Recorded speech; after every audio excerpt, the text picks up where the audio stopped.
So, as you may be aware, I am in the Unification mod Discord server, and occasionally I'll pop in to make sarcastic comments and maybe answer some questions that people have about the mod. This can be anything from suggesting strategies and trying to explain mechanics.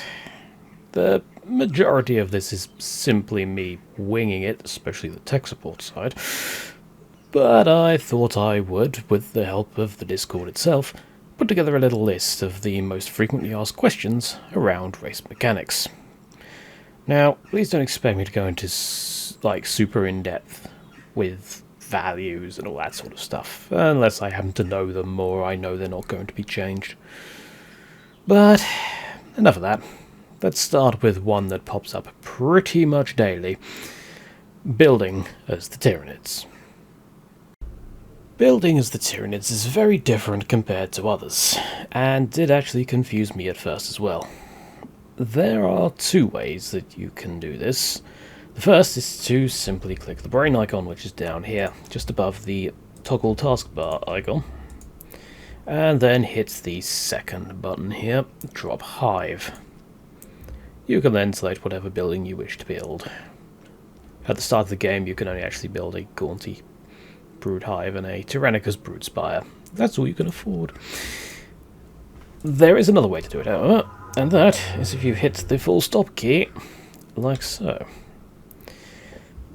And then you can hit B for Hive.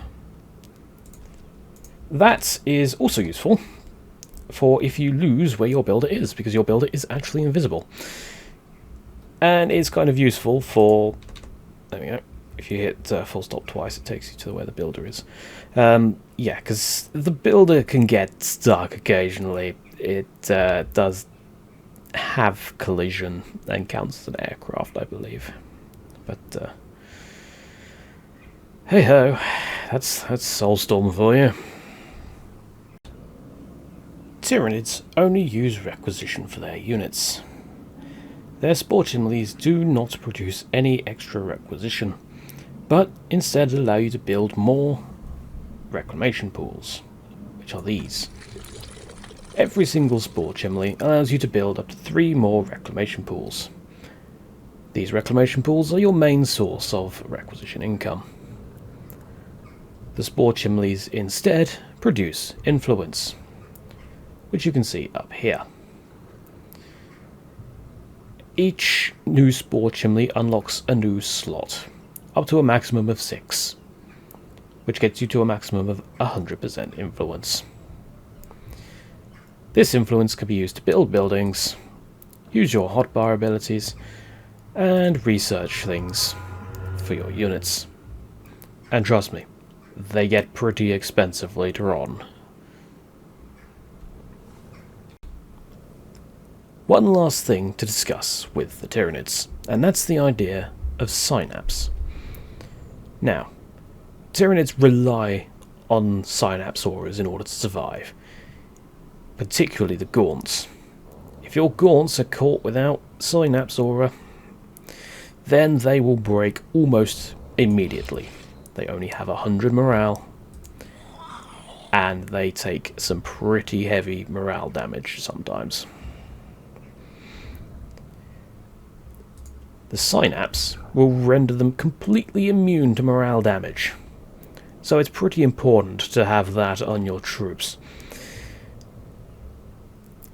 Creatures that produce Synapse include the Broodlord that you see here, the Hive Tyrant, the Trigon, Warriors, and Zoanthropes. Buildings also produce Synapse, and there is an ability called Synaptic Grip in your hotbar that considers all units under Synapse for a short period. Synapse makes them immune to morale damage, like I said, so it's pretty handy to have around. You can always tell when they're in Synapse, because you can see this little sort of wibbly effect here. But I think that is pretty much all we have to discuss with Tyranids for the moment. So, what do you say we move over to the Imperial Fists, who have probably been one of the other top mentioned people in terms of questions, anyway.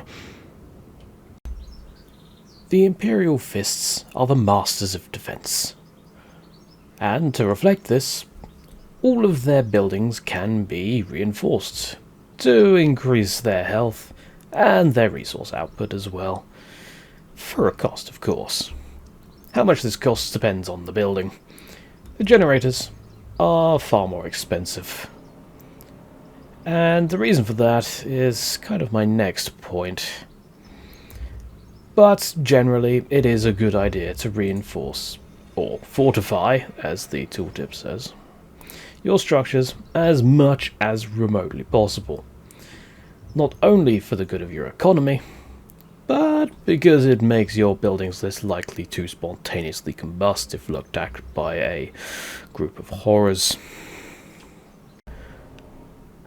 As previously mentioned, the Imperial Fists have a slightly different way of keeping their economy in tip-top shape.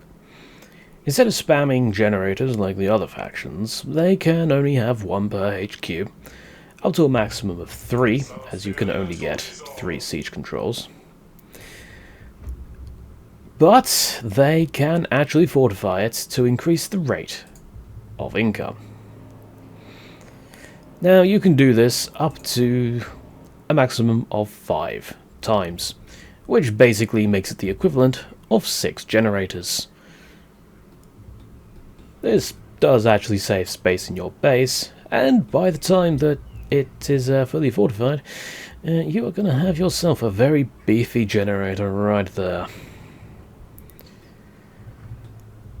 Also, one thing to note with regards to resources is that the turreted weapons on the listening posts do reportedly cost power to fire.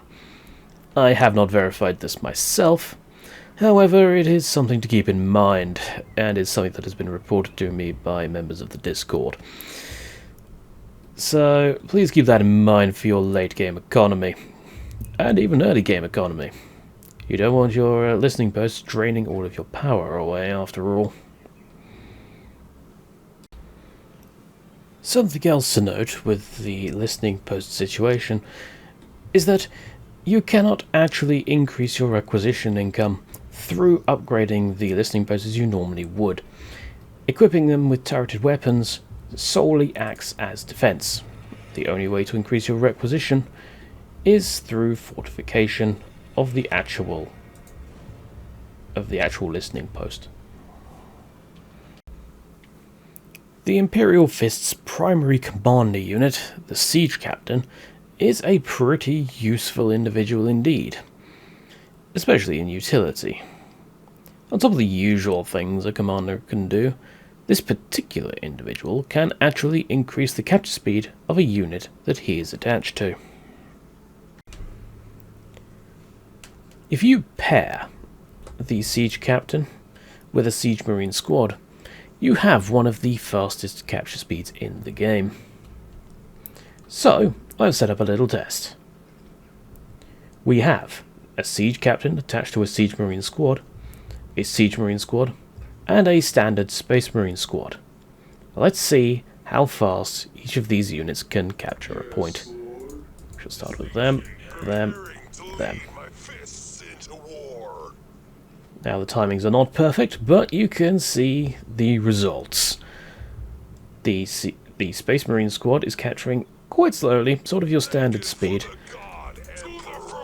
The Siege Captain and Siege Marine squad has already captured their point, and the Siege Marine squad was about halfway done at that point. In fact, the Siege Captain and Siege Marines might capture a second point before the Space Marines are done. Yep. That's some pretty fast capture speeds.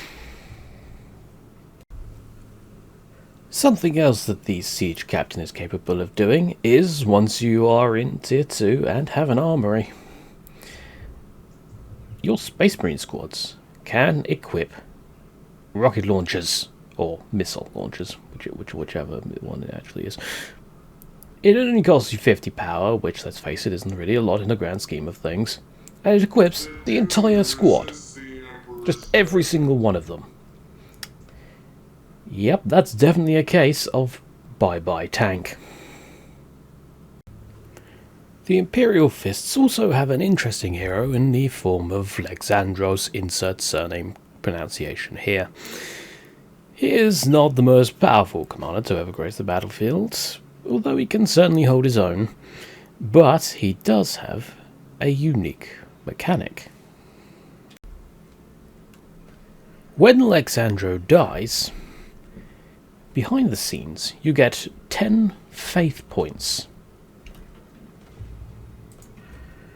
which can then be used to recruit the Venerable Dreadnought once you have actually reached your final tier, and when, of course, you have actually built an orbital relay, which I seem to have neglected to do, because I'm terrible at setting these things up.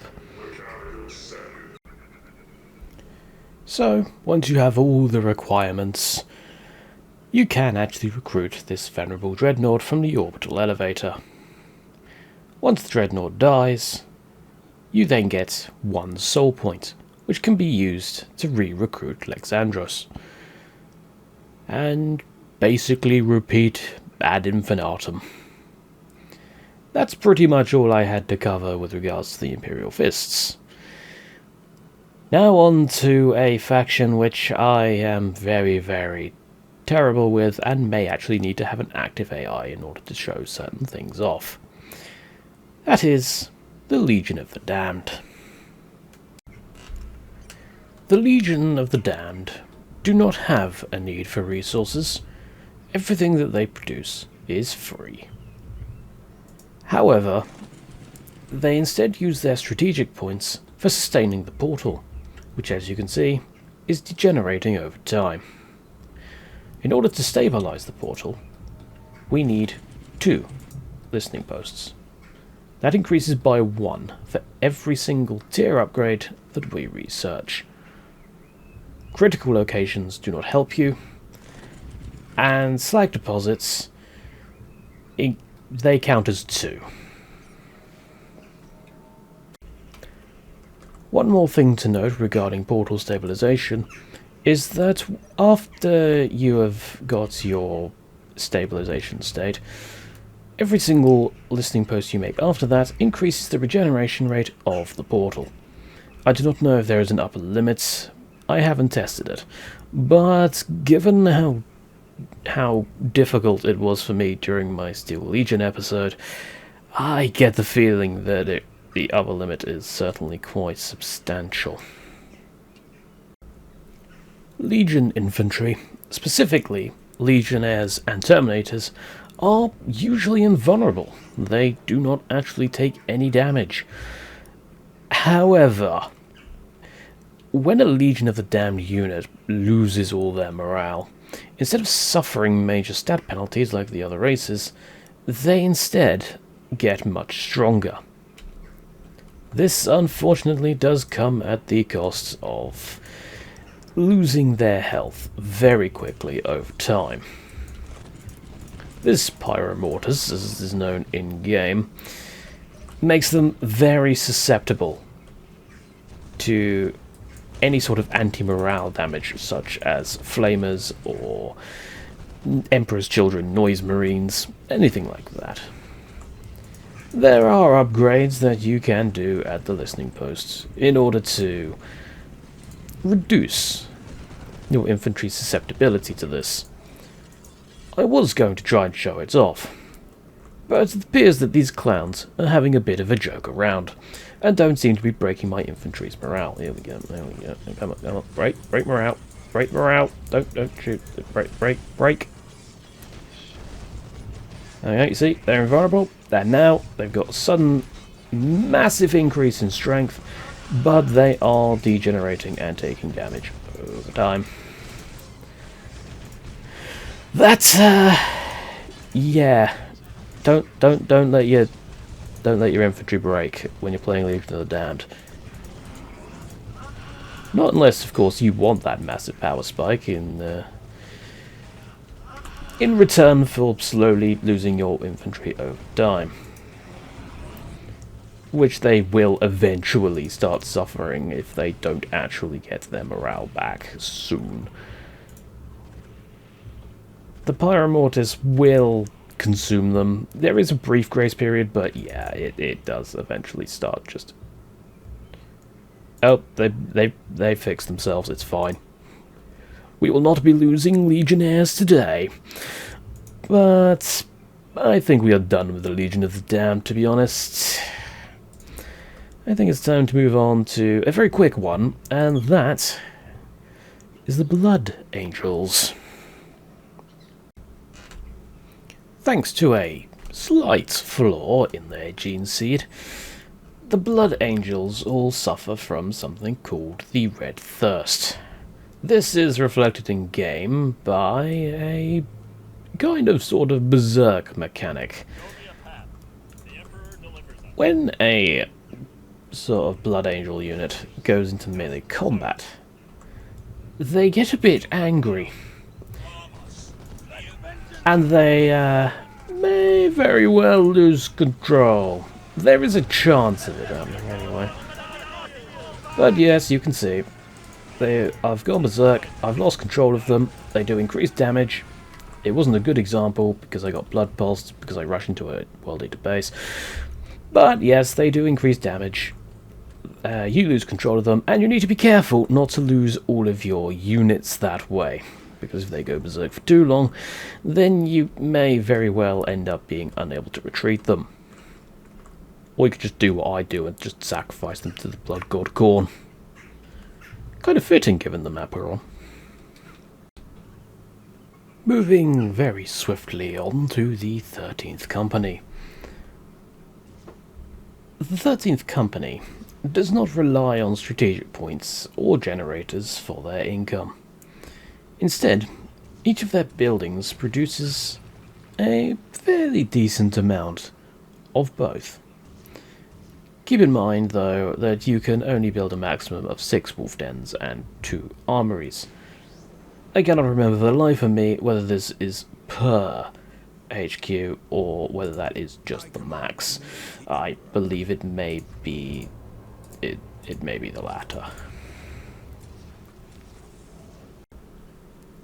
And now we arrive at the Black Templar, a group of individuals who seem to have not quite understood that the Great Crusade stopped at least 10 millennia ago, technically. However, their rather determined approach to their little crusade has given them some sort of benefit, and that is in the form of Righteous Zeal. Now, Righteous Zeal is a mechanic... well, it's the defining mechanic of the Black Templar, and it's the one I actually know the values for, courtesy of the Unification Discord's resident Slaanesh enthusiast. However, by the time this comes out, it may have been nerfed, and even if it's not, I do believe one may be planned. So I shall not give the values, because chances are it will be wrong very shortly.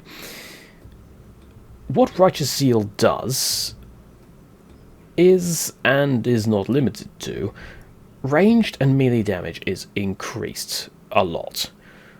Ranged and melee damage taken is decreased by a fair amount.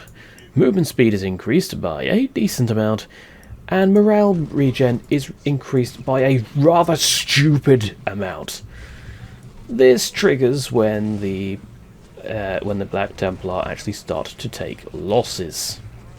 And it actually stacks with any commander benefits that they get, and it also can be upgraded at the armory, which I have not purchased yet because I'm just trying to show things off.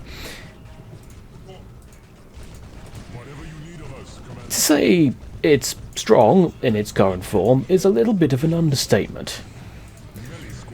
Much like the Blood Angels, however, you do need to be a tad careful, because you will lose control of the unit like so if Righteous Zeal triggers. So you can very easily lose your whole army if they happen to trigger Righteous Zeal, and you are actually in a losing position. However, the increased stats does give them a much better chance of survival. I shall certainly give them that. Maybe it's just not a bit against an entire group of 13th Company wolves with space wolves with plasma guns, though. I really didn't think this attacked through, did I? Seems to be a theme here. Oh well. I think it's time we went into the warp. And by let's go to the warp, I of course mean we go say hello to some warp entities, that being the Chaos Deamons. Now, Chaos Deamons, they don't really like being in real space that much. They suffer from something called instability. Now, instability means that they will lose their morale over time. All squads are affected by this, as far to my knowledge anyway. And, well, once they've lost all of their morale, they will start to drain their health. There are a few ways to counteract this. Firstly, you can attach the Lost Soul, which is your builder, to the squad in question. That will confer instability protection. You can also attach the Commander to a squad, which will also give you instability protection and apparently increase morale. I didn't think that was a thing. Maybe it's just because I'm close to the building. I don't know. You also have two other options, at least.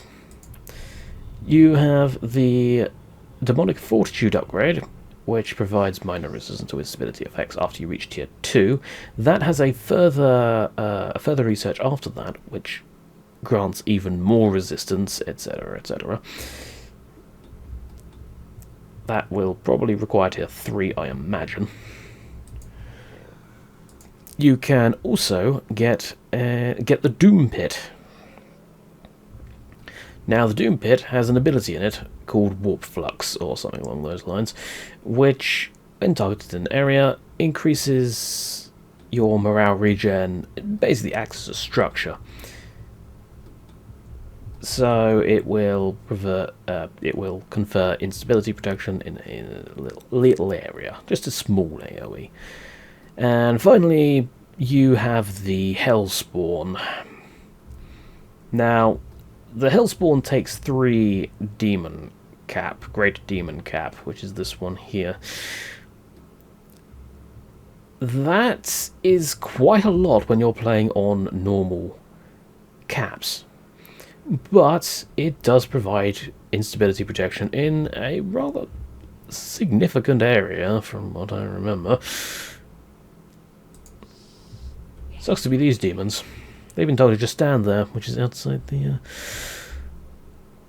the instability protection range. So they're going to disintegrate eventually. Let's move them back to a structure, shall we? But yes, that's how instability works on the Chaos Deamons. Something else to note with Chaos Deamons is that they don't actually produce power normally. They produce requisition the same way that everyone else would, but in order to get power, you have to build these warp signatures.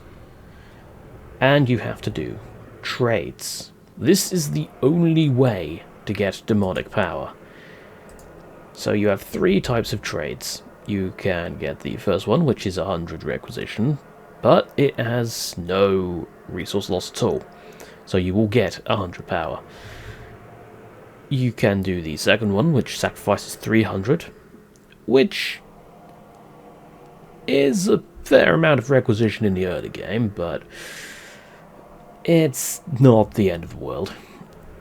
And that is in exchange for 250 demonic power. And it builds faster as well.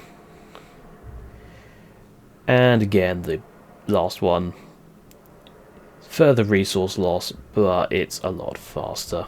And it costs 500 requisition. So, you know, that's definitely for later game.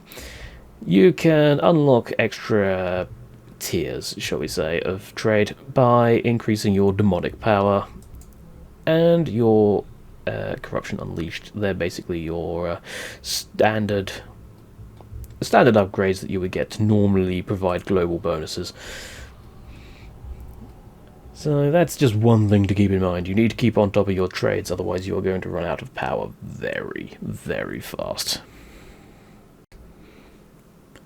And now we find ourselves in the company of the minions of the Laughing God. There's nothing really much to go over here. There's but one thing that has been mentioned, and that is the fact that their power income comes not from a dedicated power building, but instead it comes from their listening posts, aka the Warp Flux Pylons. Warp Flux Pylons have the ability to summon a Warp Vitae Harvester. That is how you get power. For 100 requisition, you can get 8 power resource income. So yeah, you're going to need a few Warp Flux Pylons in order to get that up to a decent level. You can, however, get a greater Warp Vitae Harvester once you have actually tiered up a bit. That produces more, but yeah, early game you're going to be relying on Warp Vitae Harvesters. You can also do it at your HQ, aka the Pavilion of Tears. So do be sure that if you are very much interested in power income, which you probably should be, you click that Warp Vitae Harvester button as one of the first things you do when you start playing Harlequins. Now, probably move on before this UI explodes my eyes. And so we come to the technophiles themselves, the Adeptus Mechanicus. The Adeptus Mechanicus, much like the Harlequins, do not actually make power generators, except for the thermo, obviously. Or advanced plasma core in this case. Instead, they generate power using their listening posts, the STC searchers. Unlike Warp Vitae, which is essentially a summon for all intents and purposes,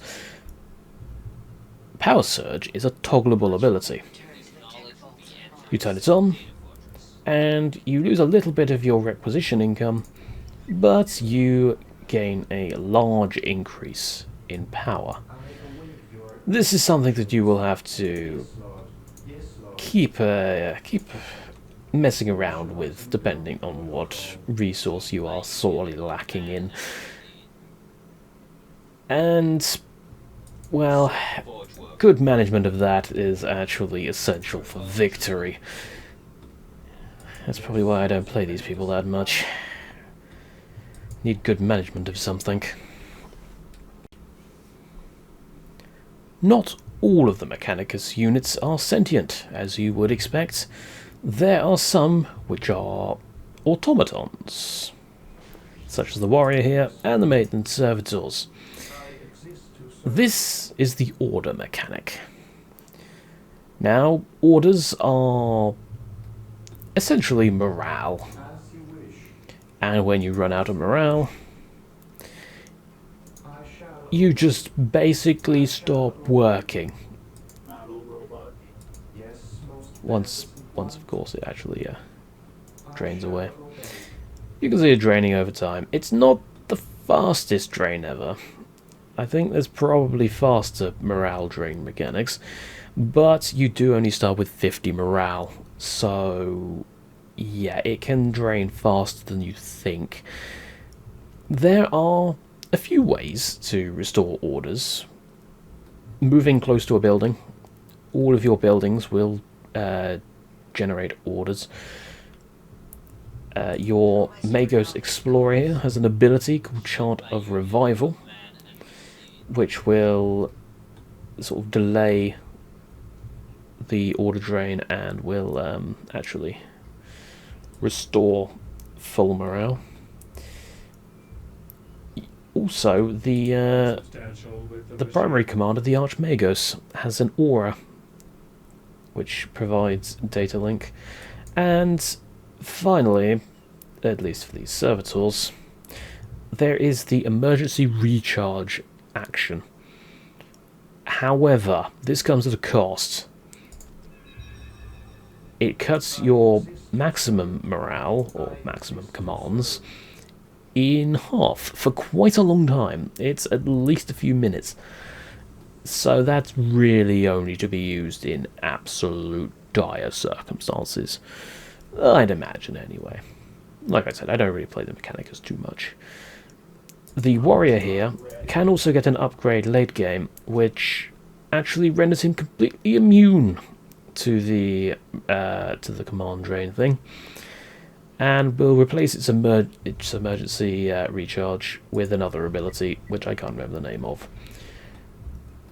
So, yeah, then you can spam warriors to your heart's content and send them all the way across the map, except by that point you've probably got a much better army. But hey, at least the option's there.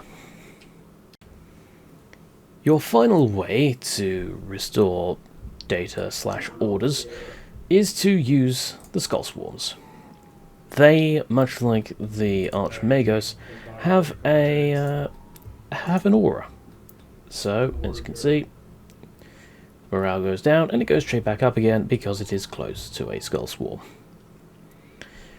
Do not underestimate the Skull Swarms under any circumstances. They are actually exceptionally useful.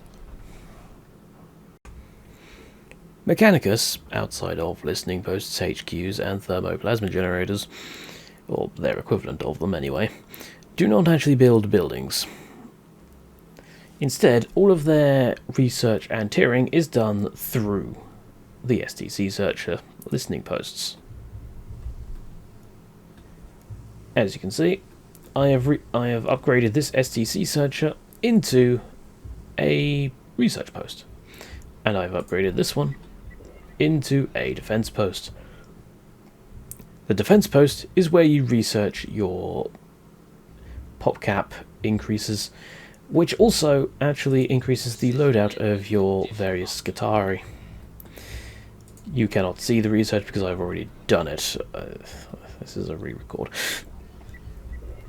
The actual research centers, on the other hand, give you all this nice research to do, including your tier 3 and, I believe, tier 4 upgrades.